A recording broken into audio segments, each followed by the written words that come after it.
A Republican candidate in California has taken the freakout over wokeism to an extreme level. Woke. Claiming that it's more a threat than the major combined wars the United States has been in. Scott Baugh is an Orange County Republican attorney seeking to flip a Democratic-held U.S. House seat, said that it is the Wokism. That's right. It is the woke. The wokers. That is more threatening to this country, the United States of America, than September 11th, the terrorist attacks, both world wars, and the Civil War. Wow. The woke, everybody. Most dangerous thing on the planet. All right, now, Baugh is a former GOP leader in the California State Assembly, and he made the remarks while speaking in June to the International Christian Ambassadors Association, an ecumenical Christian nonprofit group.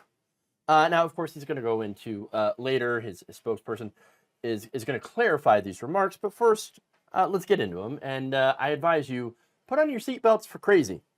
We're going to crazy town. He said, quote, "What's the greatest threat to religious freedom? We were born in the Revolutionary War. We survived civil wars, World War II, World War I, a lot of wars, 9/11.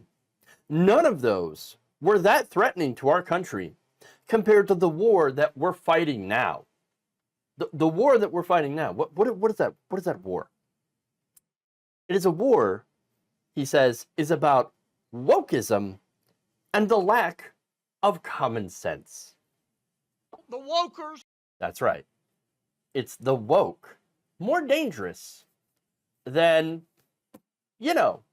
fighting fascists in World War II. It's the woke. Woke. That's more dangerous. Wow. Now, hold on here. The question that I always like to ask right-wingers that they never seem to be able to answer it is, what is wokeism? Now, of course, I know the answer to that, but I always find it fun to ask the other side that seems to be using this all the time as a pejorative. Hey, what's wokeism? What is it? Please tell me, in your opinion, what is woke? What is the wokeism? Well, again, the real answer to that is that it's a term coined by African Americans to describe someone who is awake and aware of systemic oppression against minority groups. Now, Baugh's definition is a little bit different. He has made up his own definition, saying that, quote, "Wokeism, it's communism.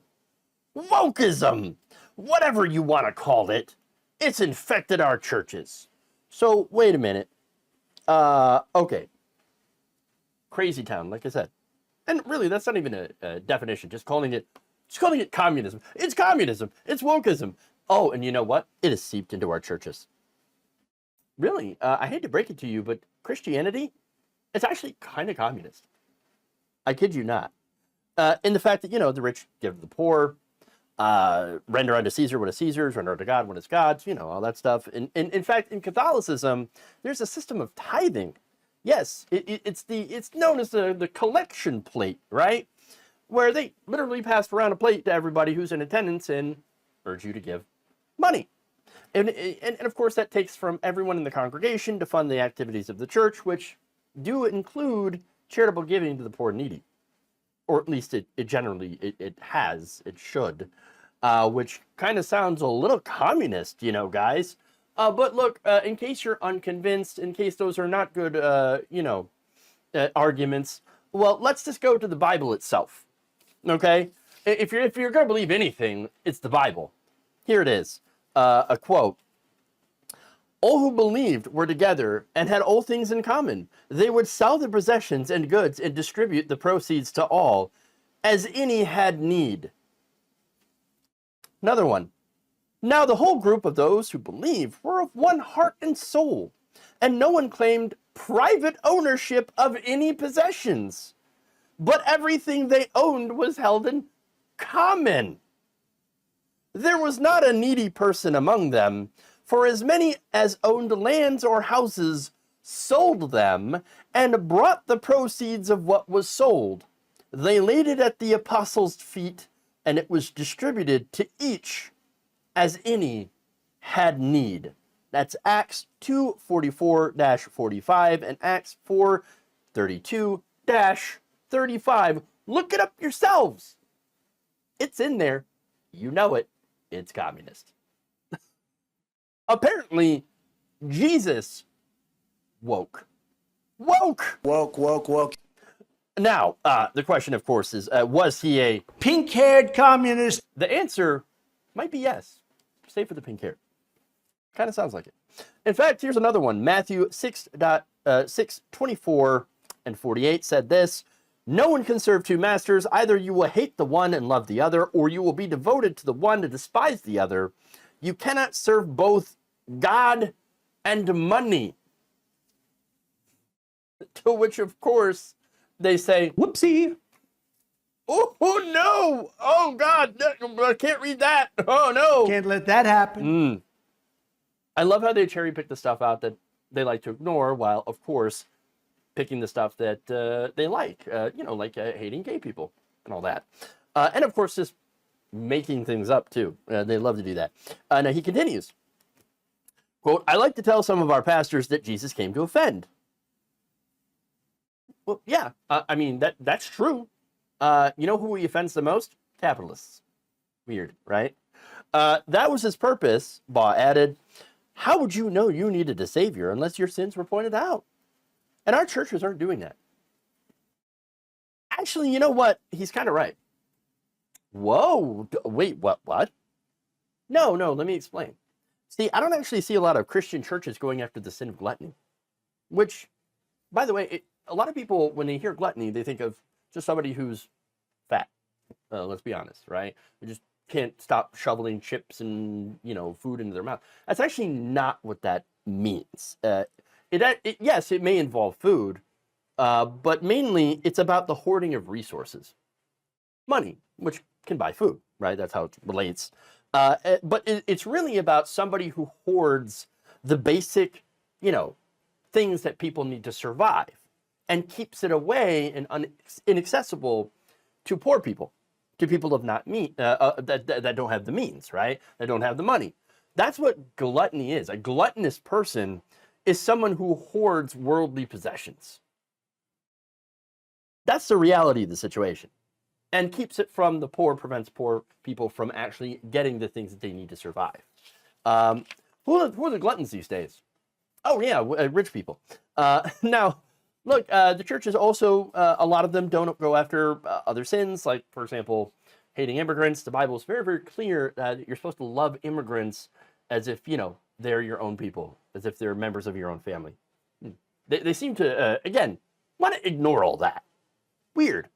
Now, Baugh's campaign came out later, said, we know that the wars were pretty bad and all, but I wasn't referring to I was just, it was the threat of religion. Yes, I was talking about religion. Yes, the Wokism, very threatening to our religion. Yes, very threatening. In fact, here's what his spokesperson for the campaign, Zach Freemark, said in a statement. When Scott said those words, he knew that a handful of liberal groups, and media outlets would react when they saw it. Yes, because it's blowingly stupid. Yes. Yeah, of course we're going to react to something that's dumb. Stupid. Of course. But he said, the loss of life in any traditional war is tragic and should be honored and respected. Why would you then make that comparison? It was you that made that issue, okay? You that brought it up, that actually minimized these deaths by comparing, things like using pronouns. Yes, because that's part of what they consider to be wokeism, by the way, pronouns to, the Civil War. Here's what he also said. We also cannot allow the liberal advocacy groups and their media allies to deflect the truth or take away the fact that woke politicians, The wokers, and the bureaucrats that work for them are destroying our education system, attacking faith-based institutions, defunding law enforcement, and eroding our everyday freedoms. California needs someone willing to stand up to these attacks. What attacks? First of all, nobody's defunded law enforcement. In the places that, by the way, did try it, they immediately added the funding back. And by the way, there's now more funding to police. So I guess congratulations, because it hasn't seemed to have done a lot to abate crime. As for attacking faith-based institutions, where and how exactly? Look, here's the thing. We have an establishment clause in the Constitution that says the state, i.e. the government, cannot endorse a religion. Now, if you are attempting to do that and you get shut down, well, that's not attacking our faith-based institutions. That is basically the government coming in and defending the Constitution and following the Constitution as it should. But I love it how they sit there and claim to be victims. They flip it. They flip it and reverse it. You see, oh, no, it is you that are attacking us. No, you're literally trying to turn this country into a, Christian theocracy, but thanks for playing. And finally, the education system. You want to remind me who's been attempting to defund education for decades? It ain't the left. It ain't the woke. No, it's the right wing. They're trying to destroy the education system and funnel people into private religious schools. That's their whole plan. And of course, look, at the end of the day, they do not want educated children. What they want is obedient workers who will not question the bosses, who will not question the established hierarchy. That's what it's all about. And by the way, they want those workers to, be paid very, very little, to have no benefits, and take whatever economic scraps that they are given. That's the reality of the right-wing agenda in this country. Okay, they've shown this over and over and over again. They've proven it over and over again by stripping workers' rights, trying to bust unions, et cetera, et cetera. And that's it. So the reality here is that Scott Baugh is not only a terrible politician, okay, but he seems like he's also a bad Christian. Doesn't seem to understand his own religion. And at the end of the day, since he hates Wokism, seems like an ignorant bigot who likes to go around and make really, really stupidly dumb comparisons. Congratulations, Scott. You got that attention you were craving. Well done.